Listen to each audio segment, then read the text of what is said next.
उस्मानपुर लेकर चलूंगी। उज्जवल हमारे साथ मौजूद है। उज्जवल, उस्मानपुर में क्या है हाल?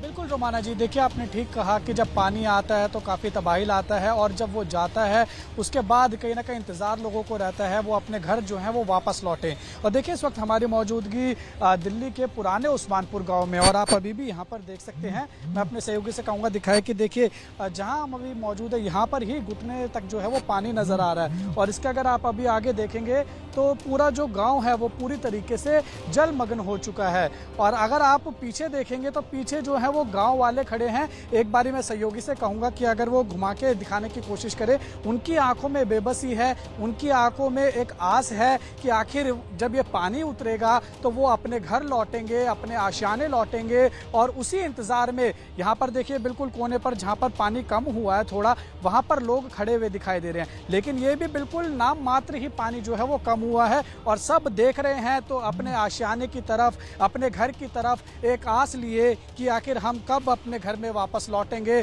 कब अपने घर में जाएंगे और कब अपना जो जीवन यापन है दोबारा उसी तरीके से शुरू करेंगे, दोबारा जिंदगी जो है वो पटरी पर आएगी। लेकिन उज्जवल, इसमें तो अभी समय लगेगा ना, क्योंकि अभी का अपडेट तो ये है कि एक बार फिर से हथनीकुंड बैराज से पानी छोड़ दिया गया। उज्जवल, इसको लेकर क्या है अपडेट?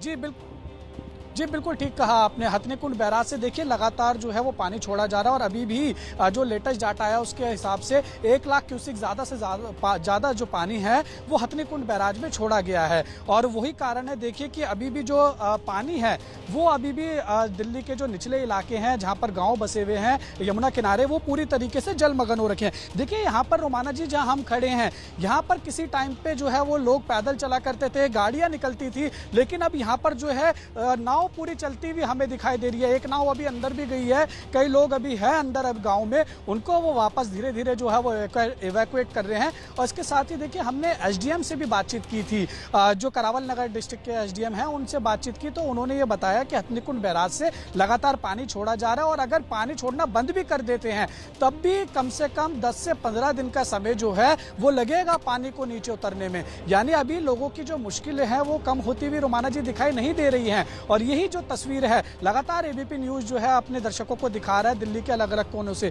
और आप देखिए दूर दूर तक देखेंगे तो ऐसा लगेगा कि ये कोई समंदर है। पूरे जो शहर के शहर हैं यमुना किनारे के जो निचले इलाकों में बसे हुए थे गांव पूरे, और देखिए आप दूर दूर तक आपको सिर्फ पानी ही पानी दिखाई देगा। और अगर नॉर्मल दिनों में यहाँ पर आते हैं तो यमुना यहाँ से बहुत ज्यादा पीछे, तकरीबन 1-1.5 किलोमीटर से ज्यादा पीछे बहती है। लेकिन अभी आप दूर दूर तक देखेंगे तो समंदर लग रहा है। बिल्कुल ये जो दृश्य ऐसा है कि हम समंदर में हैं और पानी की लहरें भी उसी हिसाब से आ रही हैं। और यहाँ पर देखिए अभी भी जहाँ हम मौजूद हैं पानी यहाँ पर उतने का उतना ही है। और फिलहाल देखिए यहाँ पर जो है कोई वाटर पंप भी हमें लगा हुआ दिखाई नहीं दे रहा है कि यहाँ से वाटर पंप लगा के या सरकार या प्रशासन ने अपनी तरफ से यहाँ पर कुछ पानी खाली कराने में जो है वो कुछ ना कुछ अपनी योग्यता दिखाए, अपनी जो बात है वो सामने रखे, लोगों की जो है वो मदद करे। लेकिन इसको लेकर जाहिर सी बात है लोगों में नाराजगी भी होगी कि प्रशासन ने तो बिल्कुल ही पल्ला झाड़ लिया है इन लोगों से। यहाँ ये उस्मानपुर का हाल हमारे सहयोगी उज्जवल बता रहे थे। देखिए किस तरीके से पानी घुटनों घुटनों तक भरा हुआ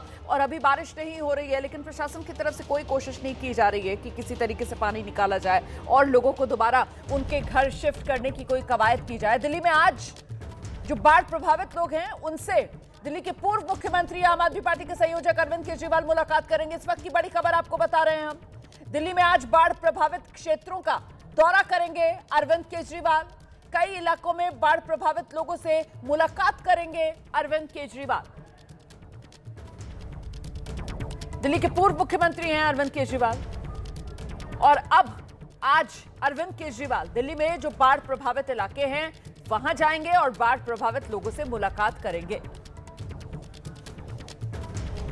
इस बीच हथनीकुंड बैराज हरियाणा में जो आता है वहां से जो पानी छोड़ा जा रहा है इसका असर सिर्फ दिल्ली तक सीमित नहीं है, मथुरा तक देखने को मिल रहा है। पिछले करीब 6 दिन से यहां मथुरा में यमुना खतरे के निशान से ऊपर बह रही है और इतना ही नहीं, मथुरा की सड़कें पानी में डूबी हुई हैं। यहां घुटनों घुटनों तक पानी भरा हुआ है कई इलाकों में, जिसके बाद सड़क पर तो नाव चलती दिख रही हैं।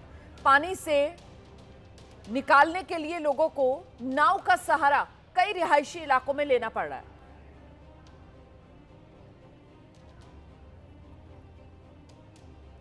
सीधे आपको लेकर चलेंगे मथुरा से। हमारे सहयोगी अनिल सारस्वत इस वक्त मौजूद हैं और जरा जानते हैं अनिल से। अनिल, मथुरा का हाल क्या है? मथुरा का कितनी इलाके कह सकते हैं, कितना हिस्सा कह सकते हैं जो इस वक्त यमुना के पानी में डूबा हुआ है?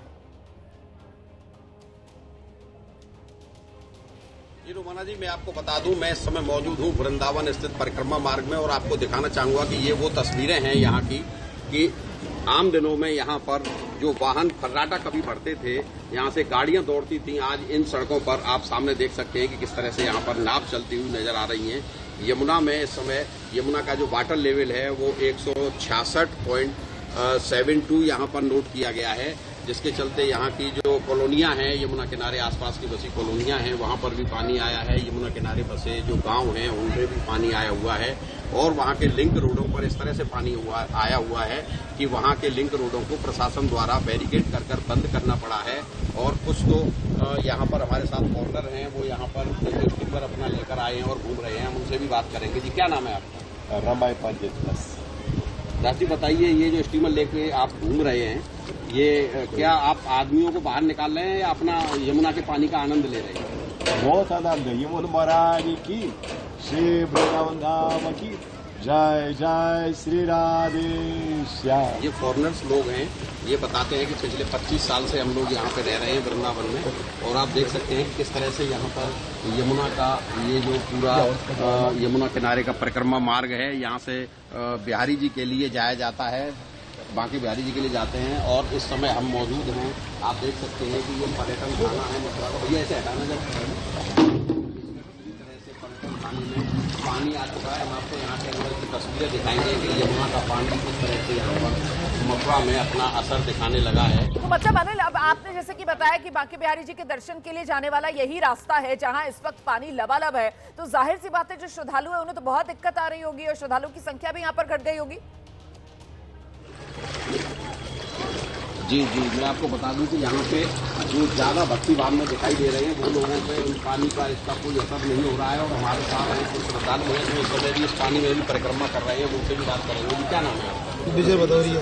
भदौरिया जी, बताइए इस समय पानी कितना है यहाँ पर और आपको क्या दिक्कतें आ रही हैं? बहुत पानी जलस्तर बढ़ा हुआ है जमुना मैया का, और जमुना मैया जब इच्छा जग होती है तो ठाकुर जी की जो बहुत आर्थिक अनुकंपा है, वो साल में एक बार मेरे ठाकुर के चरण स्पर्श करने आते हैं, तभी उनका ये विकराल रूप आता है और वो ठाकुर जी के चरण स्पर्श करके जो है हट जाते हैं। यमुना मैया राधा रानी इस समय आप परिक्रमा कर रहे हैं या बांके बिहारी जी की कर रहे हैं? हम परिक्रमा कर रहे हैं, तो दर्शन किए थे। ये हमारे साथ वो श्रद्धालु हैं कि बाढ़ का पानी भी इन्हें भक्ति भाव से नहीं रोक पा रहा है। और वहाँ को वृंदावन के पर्यटन थाने की तस्वीर दिखाएंगे। ठीक है अनिल, आपकी आवाज साफ नहीं आ रही है फिलहाल। बहुत धन्यवाद ये तस्वीरें दिखाने के लिए हमें। और इस बीच देखिए, मध्य प्रदेश में भी लगातार बारिश हो रही है, लोगों के लिए परेशानी का सबब बनी हुई है। उज्जैन में जो शिप्रा नदी है वो उफान पर बह रही है। शिप्रा नदी के दोनों घाट जलमग्न हो चुके हैं और घाट के आसपास बने मंदिर भी अभी पानी में डूबे हुए हैं। जिला प्रशासन लगातार नजर बनाए हुए है, निचली बस्तियों में अलर्ट जारी कर दिया गया है। हमारे साथ हमारे सहयोगी विक्रम सिंह इस वक्त मौजूद हैं। विक्रम से जरा जान लेते हैं उज्जैन की तस्वीर अभी क्या है। विक्रम, दिखाइए जरा।